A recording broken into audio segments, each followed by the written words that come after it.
Бәріне сәлем достар. Бүгінгі видеода арқаның терең орналасқан бұлшықеттерінің анатомиясын талдайтын боламыз. Арқаның терең бұлшықеттері топографиясына байланысты латеральды тракт бұлшықеттері және медиальды тракт бұлшықеттері деп бөлінеді. Латеральды тракт бұлшықеттеріне ең бірінші омыртқа бағанасын тік ұстаушы бұлшықет мускулус эрактор спина жатады.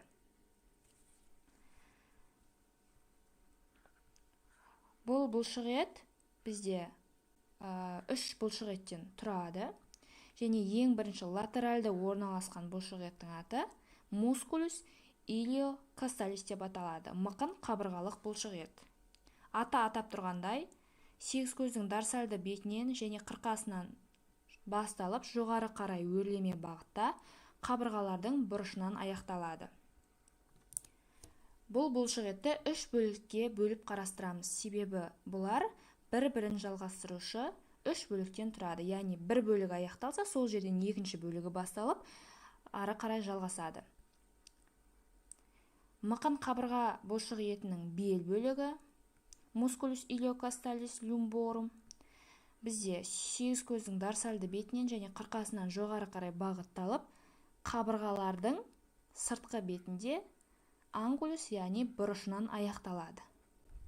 Сол аяқталған жерден бізде кеуде бөлігінің талшықтары басталады да жоғары қарай өрлеме бағытта жоғарыда орналасқан қабырғалардың бұрышынан аяқталады.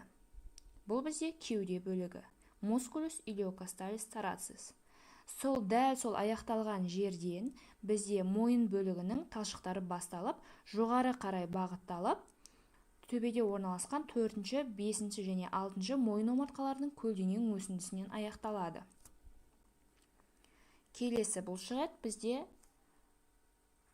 арқаның аса ұзын бұлшықеті мускулус лонгиссимус деп аталады. Бұл бұлшықетте дәл солай бірнеше бөлікке бөлінеді. Ол бізде кеуде бөлігі, мойын бөлігі және бас бөлігі. Кеуде бөлігі бізде төменнен басталады және бел омыртқаларының арқа өсіндісінен басталып талшықтары жоғары қарай өрлеме бағытта бағытталады да латеральды қарай бағытталып, бізде қабырғалардың төмпешігінен аяқталады. Жаңағы бұлшықет бізде бұрышынан аяқталса, бұл сәл медиальды туберкулум косталистен аяқталады. Бұл бізде кеуде бөлігі. Ары қарай дәл осы жерден басталып, жоғары қарай бағытталып, жоғарыдағы қабырғалардан және мойынның өсінділерінен аяқталады. Ол бізде мойын бөлігі болып табылады. Және мойын бөлігі аяқталған жерден жоғары қарай бағытта бізде аса ұзын бұлшықеттің бас бөлігі мускулус лонгиссимус капитис жоғары қарай бағытталады.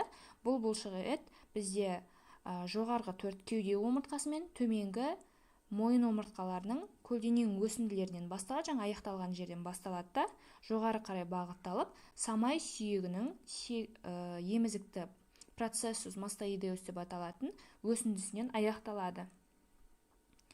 Келесі медиальды орналасқан бұлшықет, ол бізде арқа бұлшықеті мускулус спиналис деп аталады.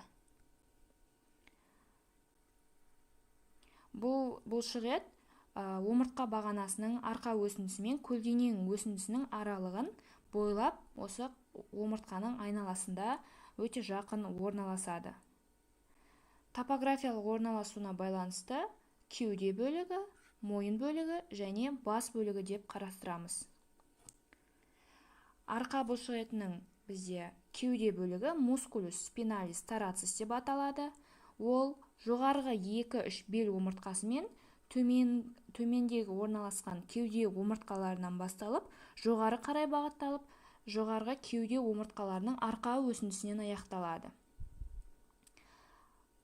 Ал мойын бөлігі ол бізде жоғарғы 2 кеуде омыртқасы мен төменгі 2 мойын омыртқасының арқа өсінділерінен басталып, жоғары қарай бағытталып, жоғарыда орналасқан 4 мойын омыртқасының арқа өсіндісіне барып бекиді.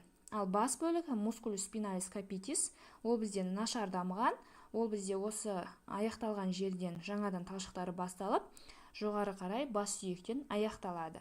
Бұл бізде латеральды тракт бұлшықеттері болып табылады.